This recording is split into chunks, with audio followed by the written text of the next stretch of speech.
Hello, this is Janae. I made a video, the last video that I made, I was briefly talking about like me being sexually abused as a child, but like I want to go into detail, but not too many details. It's just, like I'm just gonna say what's on my heart.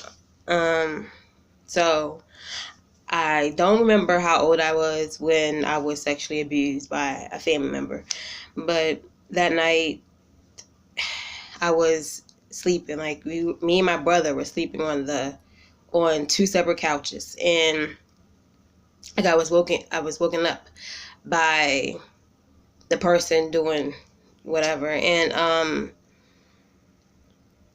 after I was woken up by it, so I didn't know how to react, what to do, or nothing. Like I was just laying there like clueless, or just there clueless. I didn't know, and just bear with me because it's my first time like actually speaking about it. Like I told one person about the whole story and that's it. So like just yeah, I'm trying to get through it. So after it happened, he, I guess, of course, didn't want me to say anything to no one. So he was like, he'll give me some money, pretty much to keep me quiet, and told me to go change. And at the time, my mom wasn't home. Like she just had stepped out for, I don't know, like I was asleep. So I don't think it was that long. And so I went into my room looking scared to death, like looking for something to put on and change into or whatever. And my mom so happened to come back home. And she knew, like, when I was sleeping, like I would sleep. I didn't wake up for anything. And she instantly knew that something was wrong. And she asked me, like, is everything okay? Are you okay? And, like, I just stood there, like, I didn't know what to say or what to do. And she checked me and went to the hospital and everything. And they did whatever they had to do. And of course, like the people, like the nurses and whoever else I had to talk to was like, oh, it's not your fault. But I was still stuck. Even though as a kid, like I could still feel those feelings. Like I was stuck. I didn't know exactly what happened to me, but I knew it was wrong.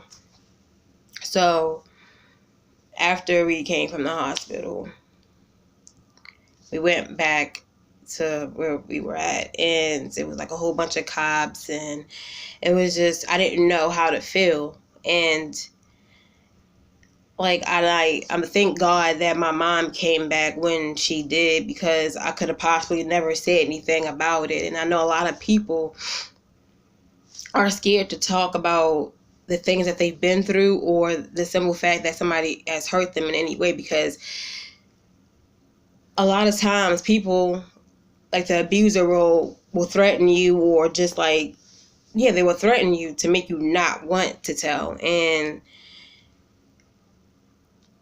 I didn't have to deal with that, and I thank God for that. But it's not easy, period. Even if you tell, or if you don't tell, like, it's not easy to admit that you've been sexually abused in any way.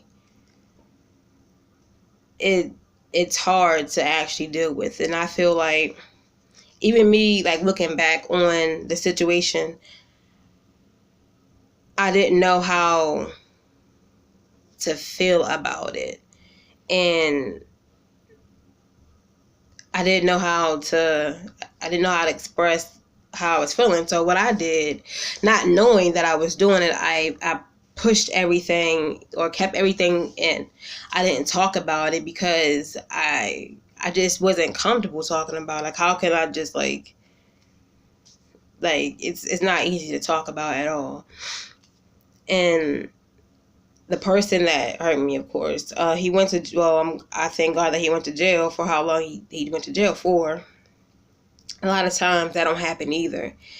And a lot of times when it's like a family member, like what goes on in this house stays in this house, and it's a secret, and you can't talk about it, so you have to deal with it by yourself, and that you have to be around that person because no one wants the other, like the person that hurt you, to go to jail or whatever the situation is. And that happens a lot too. And I thank God my mom had the strength and the courage as well to just say, you know what, like, your family, but my child comes first. And I thank God for that, because if it wasn't for that, I would probably be like stuck in that, or would have been going through it repeatedly and repeatedly without no one knowing.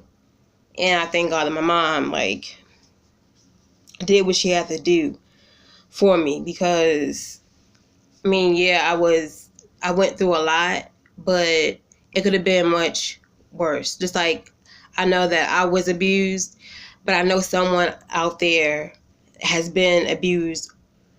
Like, it's no level to it, but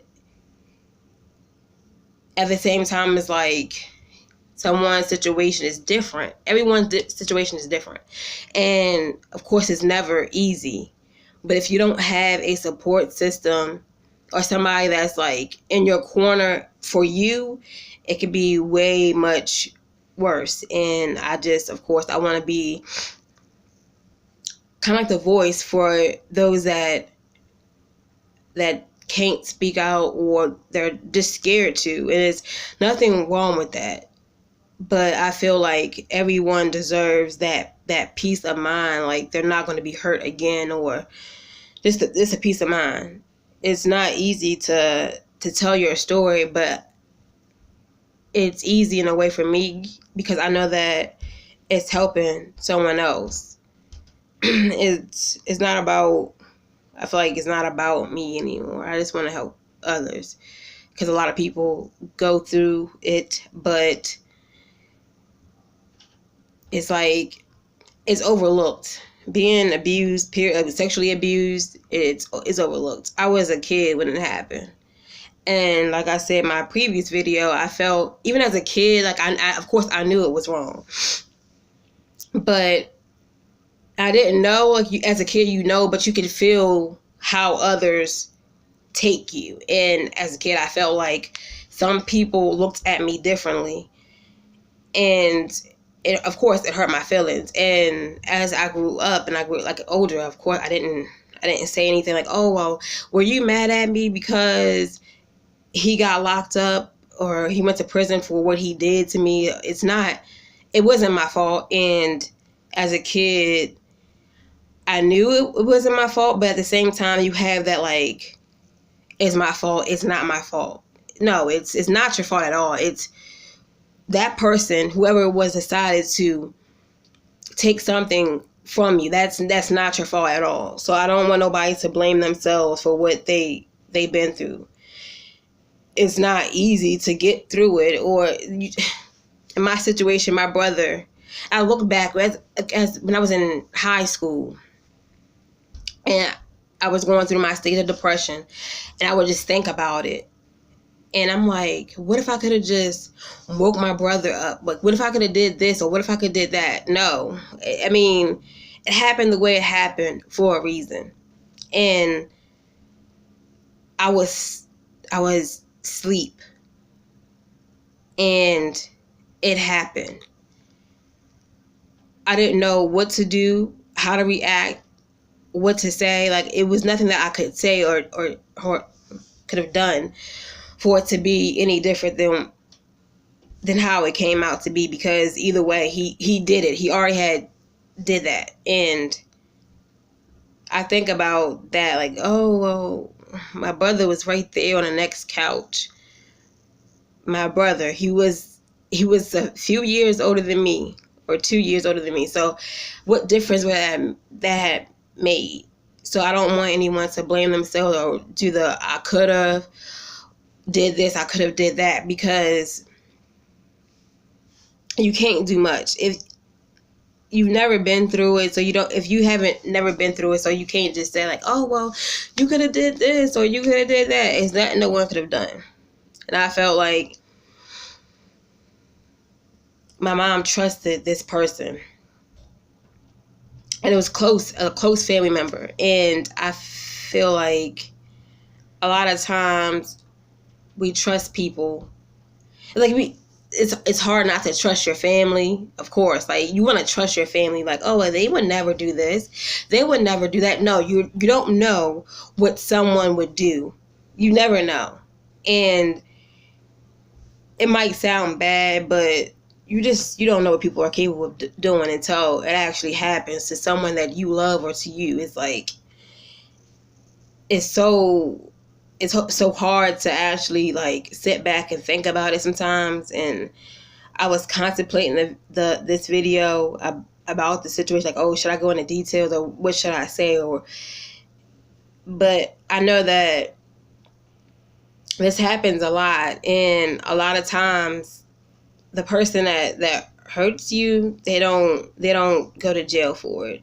Nothing's done about it. And like I said, I thank God that something was actually done about my situation. And it's not easy. Me being 26 years old now, and it happened when I was like in the single digits, maybe like 8 or 9. It was maybe even younger than that. I don't remember how old I was. And it's still hard to even think about how can someone do that, period, but let alone your actual family.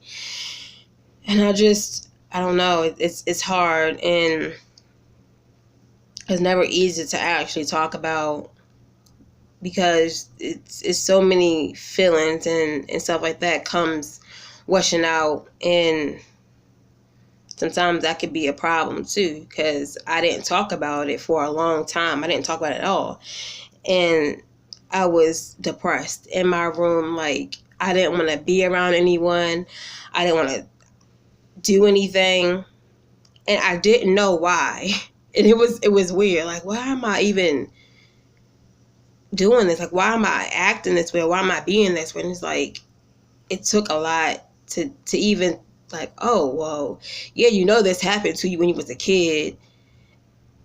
And a lot of times we just push those feelings aside, push everything aside, and just like, oh, you don't want to think about it. And it's not wrong, nothing wrong with not thinking about it, but in order for you to heal, you have to think about it. You have to talk about it to someone and get it out. Because if you don't, like, you will be angry with yourself, with the world, and whoever you think let it happen to you, if it didn't happen that way. Like I said, everyone's situation is different, and I just want to help whoever I can help, because I know I didn't talk about it for a long time, and it affected me in a way that was really crazy. And I just want to help others. And I feel like if you've been through it, or you know someone that's going through it,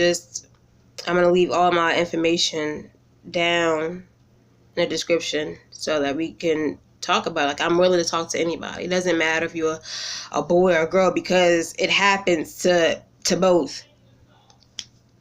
I